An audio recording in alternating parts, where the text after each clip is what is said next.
Welcome learners. In this video we will learn meaning of partnership, features of partnership, merits of partnership and limitations of partnership. So let's start. Last video में हमने sole proprietorship के बारे में जाना, okay, and after that आज हम partnership start करेंगे. Partnership क्या होता है? It refers to that form of organization where two or more people run a lawful business with mutual agreement. जब दो या दो लोग से अधिक कोई बिजनेस चलाते हैं, कोई lawful business means legal business, वो इलीगल ना हो गवर्नमेंट के अकॉर्डिंग. तो जब इस तरह का दो लोग मिलके, दो या दो से अधिक लोग मिलके म्यूचुअल एग्रीमेंट के साथ यानी आपसी सहमति के साथ अपने इंटरेस्ट के लिए, अपने फ़ायदे के लिए, प्रॉफिट कमाने के लिए जब कोई बिजनेस चलाते हैं तो उसको पार्टनरशिप कहा जाता है. It is a sort of agreement between two or more person on the basis of which they divide the risk and reward of their business. ये एक तरह का कॉन्ट्रैक्ट होता है या एग्रीमेंट होता है जिसके बीच दो या दो से अधिक लोग एक कॉन्ट्रैक्ट साइन करते हैं. वो रिटन और वर्बल दोनों तरह का हो सकता है, जिसमें वो लोग ये कॉन्ट्रैक्ट साइन करते हैं कि वो अपना रिस्क और रिवॉर्ड आपस में बांटेंगे. यानी जो भी बिज़नेस की रिस्क होगी और जो भी उस बिज़नेस का प्रॉफिट होगा वो आपस में वो लोग बांटेंगे. Now features of partnership. More than one person. Partnership में हमेशा एक से ज़्यादा लोग होते हैं. अगर एक लोग होंगे तो वो सोल प्रोप्राइटरशिप कहलाएगा, वो पार्टनरशिप नहीं कहलाएगा. Next is existence of legal business.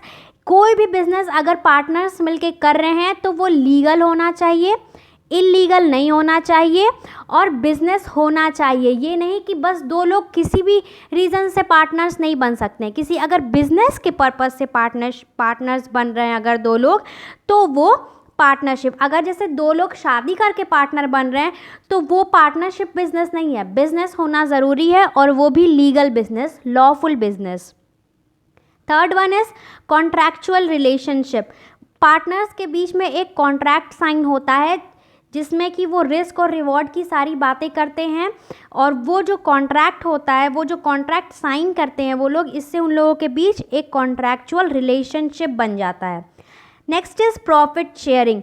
जो भी बिजनेस का प्रॉफिट होता है कॉन्ट्रैक्ट के अनुसार जिस भी रेशियो में बांटने के लिए तय होता है वो उस प्रॉफिट को उस रेशियो में बांटते हैं.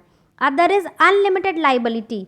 जो बिज़नेस में पार्टनरशिप में जो लाइबिलिटी होती है वो अनलिमिटेड होती है. जैसे यहाँ पार्टनर्स तो बहुत सारे हैं, लेकिन इन केस जब बिज़नेस का सेट डाउन होता है, जब बिज़नेस बंद होता है, तो क्या होता है कि जो भी अगर एसेट्स है वो लाइबिलिटीज़ से कम हो जाते हैं तो लाइबिलिटीज़ बढ़ जाती हैं, यानी लॉस होता है.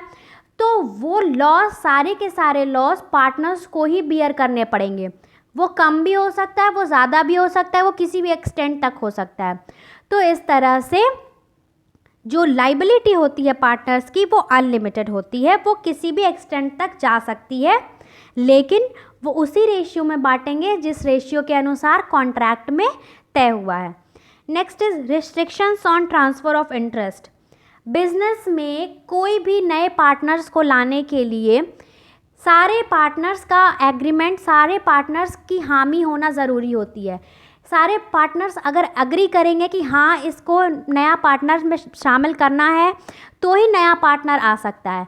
बिना एक के परमिशन के भी पार्टनर नहीं आएगा. अगर एक को भी इंटरेस्ट नहीं होगा उसको पार्टनर में इन्वॉल्व करने के लिए तो वो पार्टनर नहीं बन सकता है. सबकी एग्रीमेंट होनी ज़रूरी होती है.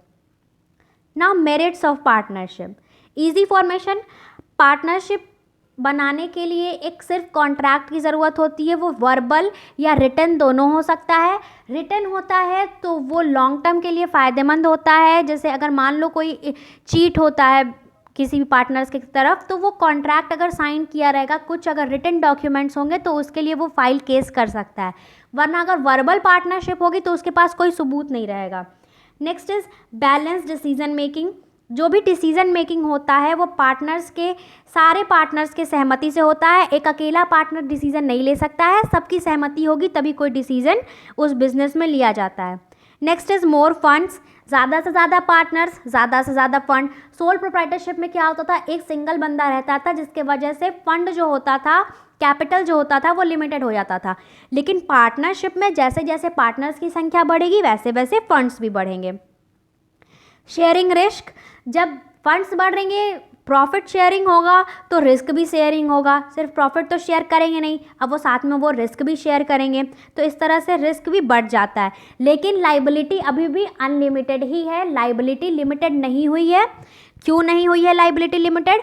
क्योंकि अगर कंपनी के बंद होने के टाइम एसेट्स कम हो जाते हैं और लाइबिलिटीज़ ज़्यादा हो जाती है, तो जितना भी वो लाइबिलिटीज़ बढ़ा वो सारे के सारे बियर्स पार्टनर को ही करने पड़ेंगे। तो इस वजह से लाइबिलिटी जो होती है वो फिक्स्ड नहीं है, वो अनलिमिटेड है, लेकिन शेयर्ड हो जाएगी, पार्टनर्स के बीच शेयर्ड हो जाएगी। सोल प्रोप्राइटरशिप की तरह एक ही इंडिविजुअल को सारा पे नहीं करना पड़ेगा। Next is secrecy. ये जो भी पार्टनरशिप के लीगल डॉक्यूमेंट्स होते हैं वो जनरल पब्लिक में एक्सपोज नहीं होते हैं, तो इस वजह से कह सकते हैं कि पार्टनर्स के बीच में एक सिक्रेसी बनी रहती है, एक सिक्रेसी बनी रहती है। Next is limitations of partnership.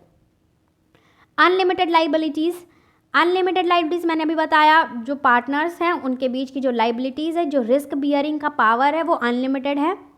Next is limited resources, जैसे अगर 4 पार्टनर है तो 4 पार्टनर ही रिसोर्सेज दे सकते हैं, उससे ज़्यादा नहीं दे सकते हैं, ठीक है। लैक ऑफ हार्मनी, 4 पार्टनर्स है, चारों के चारों राय अलग अलग होते हैं, चारों के चारों का डिसीजन मेकिंग अलग अलग होता है, चारों के चारों के प्रेफरेंसेस कभी कभी अलग हो जाते हैं, तो जिस वजह से वो लोग एक दूसरे के साथ हामी नहीं भरते हैं और उनमें मनमुटाव होता है और पीस की कमी हो जाती है। Next is lack of continuity.